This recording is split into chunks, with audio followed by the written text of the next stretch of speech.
I mean, is it logical to really believe that the head of an agency under this government today will have the audacity to cover up for Jonathan in this fashion when he is not mad? Well, it is not logical. People just thought this is the problem with Nigeria, with the way people speak. The EFCC, look, all this scapegoating, this is the problem with this country. The EFCC, who should have, that's because they are not doing their job. So everybody is speculating whatever it is. So everybody is inserting himself. You create a deliberately, this is like a deliberate chaos or mess. There is no reason, look, this thing can be clear today with a 5-minute statement from EFCC. That is its job.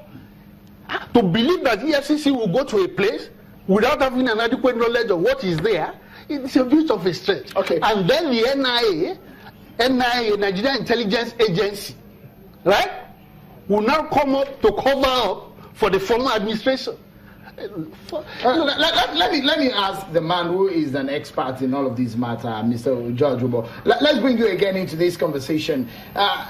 Be precise and tell us, what do you think should have been the right modus operandi in this kind of operations by, for example, an agency like the EFCC handling this sort of a whistleblower situation, for example, the one that happened in Ikoyi? How soon should we have heard from them about some of the details they have gotten temporarily or momentarily? Okay, let me now delve into it. I didn't want to comment on it, because, but I will go into the global best practices. NIA is the equivalent of CIA in the US, correct?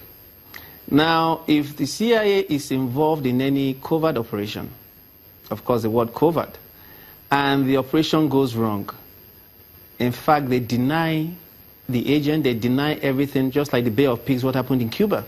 So let's assume that the money is owned by NIA, so that is an operation that has gone wrong.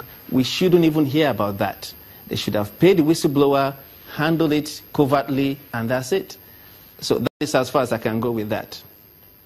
But when they, for example, a sister agency that handles investigation of fraud, perhaps get in the way of an intelligence agency of the same government, for example, in this manner, let's even put that aside. If EFCC were to handle this case 4 or 5 days down the line, and we do not know any details, what else do you think the EFCC should be doing right now on this particular case? Okay.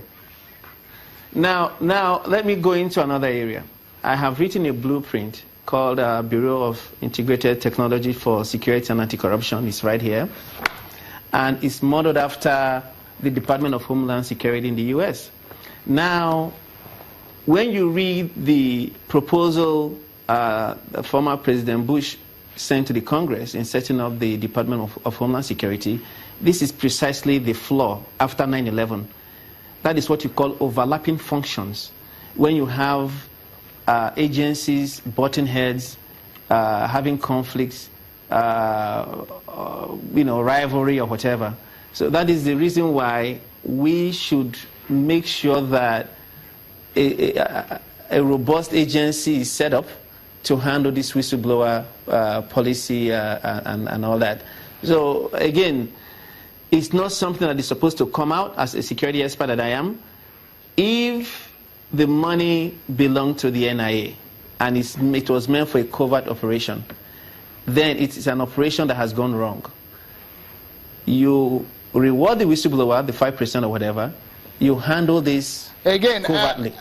Okay, if I may come in, if my producer brings, just a moment, Mr. Ubo, if my producer brings some of the visuals and the pictures of the monies so that we can make, we can benefit from your experience. I see that some of these monies are being counted with bare hands. The little that I see, for example, in movies, perhaps we'll see these monies being counted in gloves. Is an investigation going on, right? You are the expert here. Give us a sense of the benefit of your knowledge and experience in investigation. Is the EFCC doing the right thing from communication to operations? No, no, they are not. No, they are not. Now, what is supposed to happen is when you have a robust agency doing that, you get a tip regarding money kept somewhere. You go with your team. You have your camera with audio and video. From the moment they got into that building, when if it's knock and announce warrant they have or to break down the door, we should be able to see the entire video and audio, hear the audio, and ensure that everything is kosher, as we say in security world. So the point is, you can't show video. We don't know the genesis of it.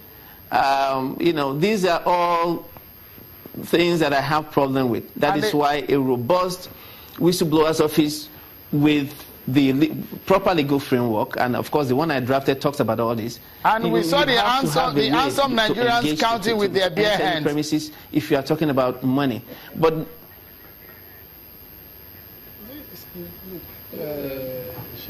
go on. I'm talking about the manner in which they are handling the money, and if there is going to be a forensics on those monies. Yes. Certainly the evidence has been tainted. I mean, when you are counting money, you don't use your bare hands. But apart from that, we even need to know what transpired when they got to the premises. We need to see the video, hear the audio, how they entered the premises, if they broke down the door, they opened the safe, all that we need to see. Then, of course, the way that evidence is handled, the counting of the evidence, the monies and all that. Very well. So these are the anomalies. Okay, just a moment, Mr. Obo. It's getting more interesting. I still have Mr. Akinshintokun, Ayo Yalawo, and Jojobo on the program. Don't go anywhere. The FG's, the federal government whistleblower policy is what we are probing tonight on the program. How well has it gone so far? Join us again.